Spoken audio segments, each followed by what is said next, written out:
Arab Bedouins' prophecy. From millennium past, there were two types of Arabs, city dwellers and Bedouins. Bedouins are nomads. They travel through the vast deserts and are constantly on the move.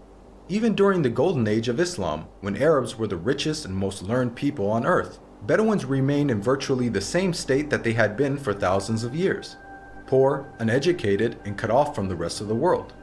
Yet Muhammad, peace be upon him, foretold that these Arab Bedouins of his region would one day compete with one another in the construction of tall buildings. "Now tell me of the last hour," asked the man. The Prophet replied, "That you see the barefoot, unclothed Bedouins competing in the construction of tall buildings." Today we find in the Arabian Peninsula, the Bedouins who used to be impoverished herders of camels and sheep are now not only competing with one another, but also the entire world to construct the world's tallest buildings. How did one of the poorest people on earth, who literally wore rags, become the wealthiest nations on earth? One thing that made this rapid change possible was the discovery of oil. The seemingly empty deserts of the Bedouins had it in abundance. They went from camels to Cadillacs in a single generation. The construction of tall buildings among the Arab Bedouins has even reached Mecca, Muhammad's city of birth. The last few decades have seen a massive surge in building construction in Mecca. The famous Mecca Clock Tower is currently the third tallest building in the world. In order for such construction to be possible, many of Mecca's ancient mountains had to be demolished in order to make room for the tall buildings that had sprung up. Amazingly, this is also something that Muhammad had foretold. He said, "The hour will not be established until the mountains are moved from their places." This tremendous feat of demolishing entire mountains has only been made possible in the 20th century with the advent of technology such as explosives. It's important to point out that Muhammad himself was a simple man and wanted other Muslims to maintain that simplicity. He did not like Muslims to be extravagant. So, if he wanted to will this prophecy to become true, he would have to encourage the Arabs to build tall buildings, yet he never did. Spread of sexual immorality and disease.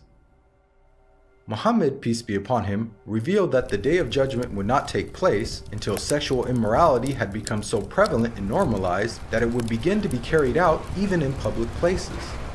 He said, "The hour will not be established until people fornicate with each other in the road, just as donkeys fornicate."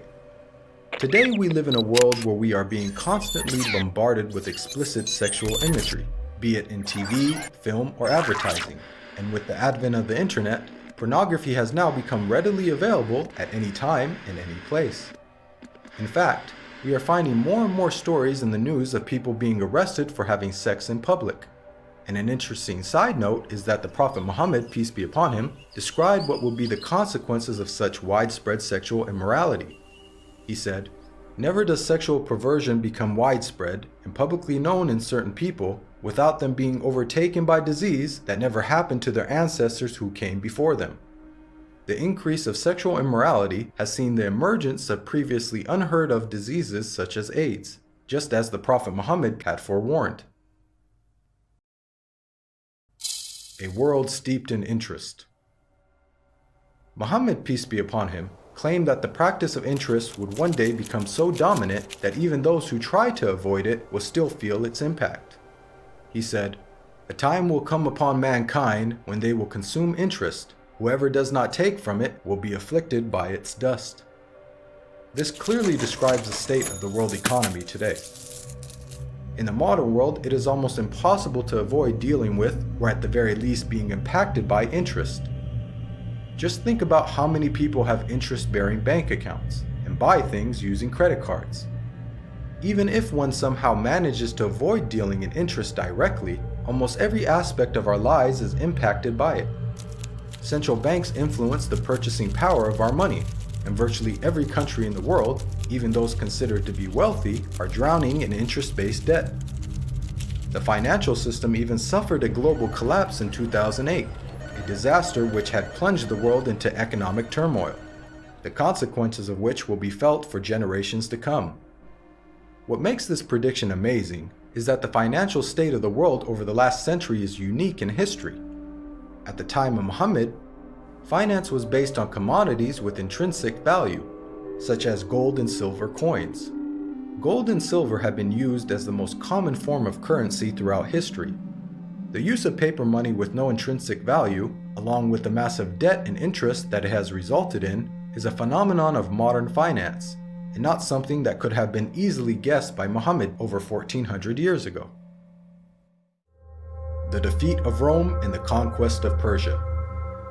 During the Battle of the Trench, where Muhammad, peace be upon him, and his followers were under siege by their enemies, being outnumbered 3-1 and staring in the face of certain defeat, the Prophet made some bold predictions. He said, "God is most great. I have been given the keys of Syria. By God, I can see its red palaces at the moment. God is most great. I have been given Persia. God is most great. I have been given the keys of Yemen." At that moment, Muhammad had made the astonishing claim that the Muslims would not only take the lands of Yemen and Syria, much of which was under the occupation of the Roman Empire, but that they would also defeat the mighty Persian Empire. Historically, Muhammad's companions saw this prophecy fulfilled before their very eyes, as they went on to defeat the Romans and conquer Persia. What are the odds that the Muslims, who lacked economic and military strength, could topple the superpowers of the world in such a short span of time? The astonishing way that the Muslims defeated the superpowers captured the world by surprise. As historian Barnaby Rogerson explains, you have to remember that the two great superpowers were the Byzantine Empire, i.e. the Eastern Roman Empire, and Sassanid Persia. They were the dominant superpowers.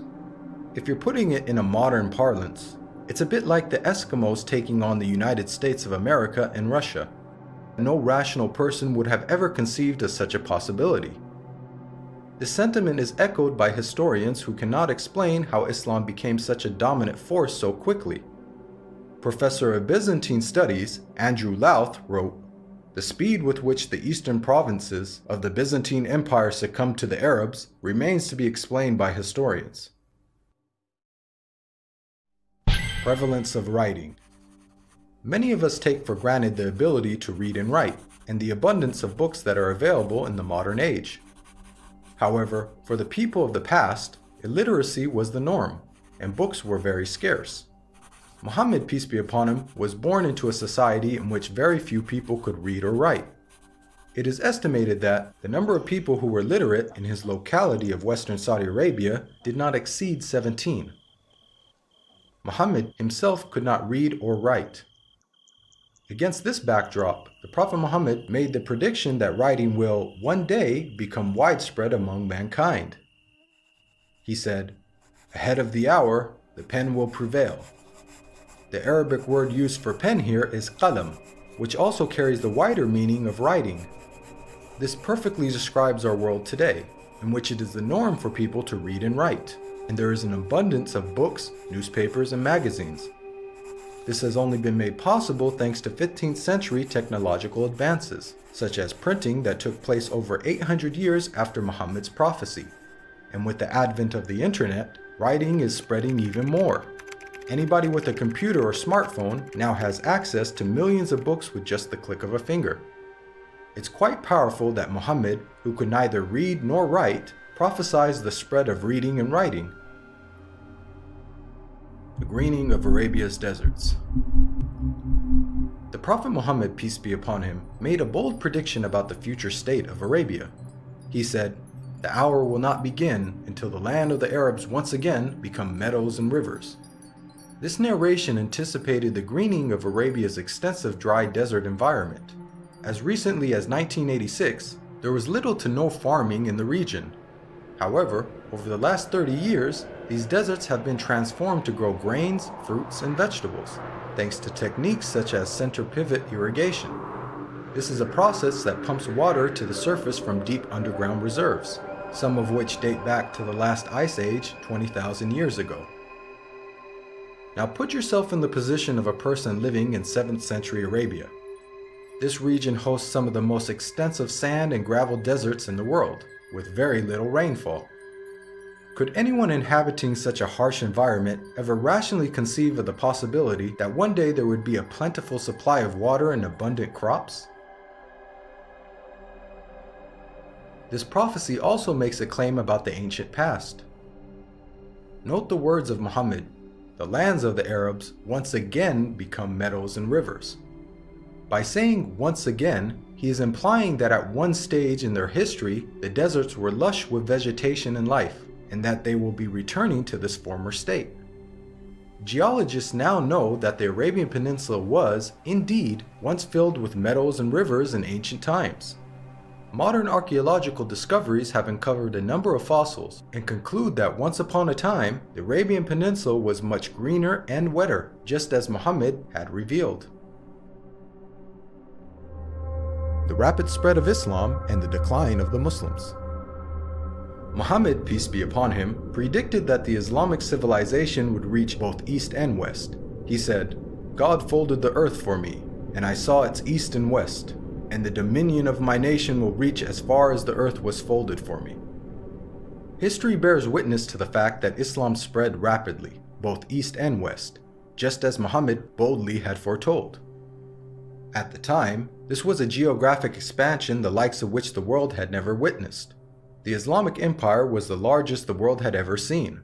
The Prophet Muhammad not only informed us about the spectacular rise of the Muslims, he also foretold their decline. He said, "The nations will call each other and set upon you, just as diners set upon food." Someone then asked, "Will it be because of our small number that day?" The Prophet Muhammad replied, "Rather, on that day you will be many, but you will be like the foam on the river." Here we can see that Muhammad prophesied the dire circumstances in which the Muslims would find themselves.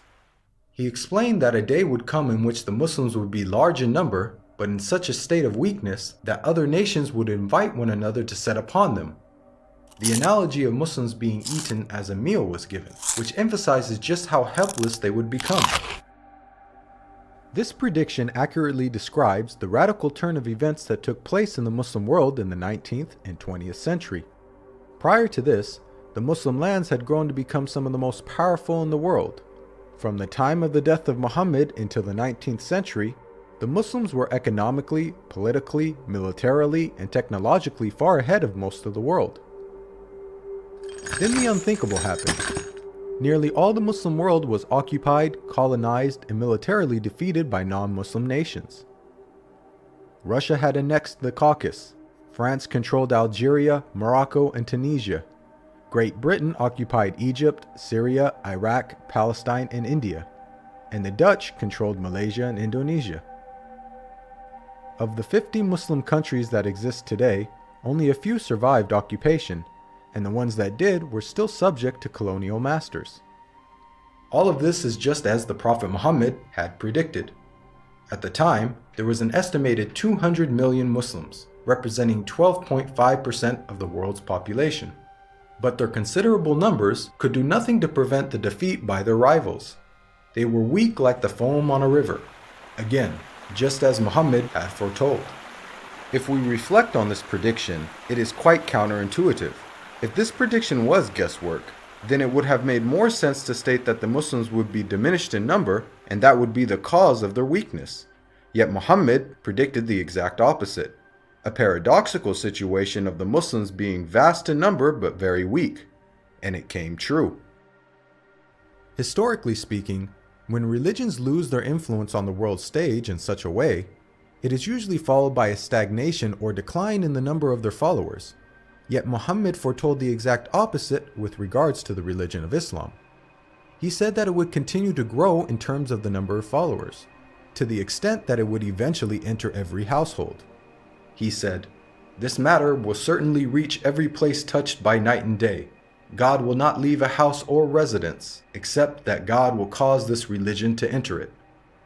Today we are witnessing this prophecy unfold before our very eyes. Islam is currently the fastest growing religion in the world, with nearly 1 in 4 people on earth being a Muslim, and is forecasted to be the world's largest religion by the year 2070. This is despite Islam being constantly attacked by the media, the colonization of Muslim lands, and the many wars that have been waged in the Muslim world.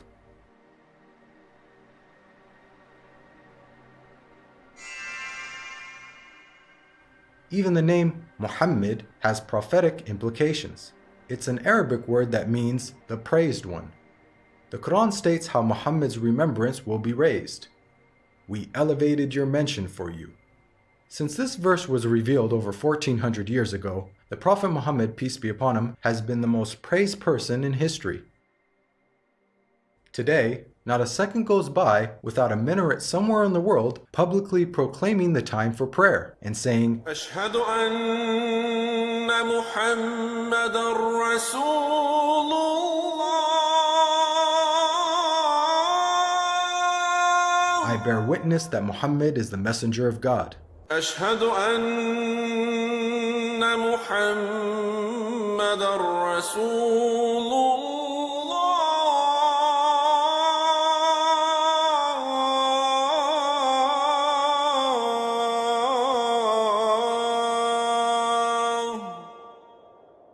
Moreover, the name Muhammad is consistently the most popular name given to newborns across the globe.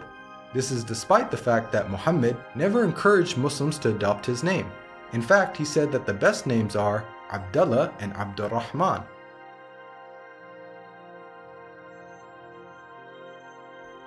Now, we've analyzed a number of the Prophet Muhammad's prophecies, which were made over 1400 years ago, and have seen how he has accurately foretold many things.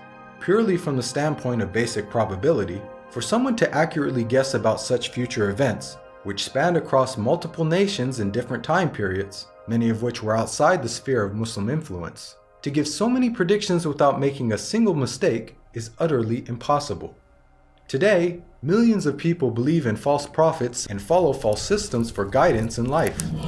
As human beings, we're willing to follow false prophets, man-made systems, and baseless superstitions, but why don't we accept the real guidance when it comes from God? God empowered the Prophet Muhammad with accurate prophecies as a way for us to distinguish the true prophets from the false. Truth has now arrived, and falsehood perished, for falsehood is, by its nature, bound to perish. This video is based on the book, The Forbidden Prophecies. To learn more about the evidences for Muhammad's prophethood, please download your free copy of the book at the link below.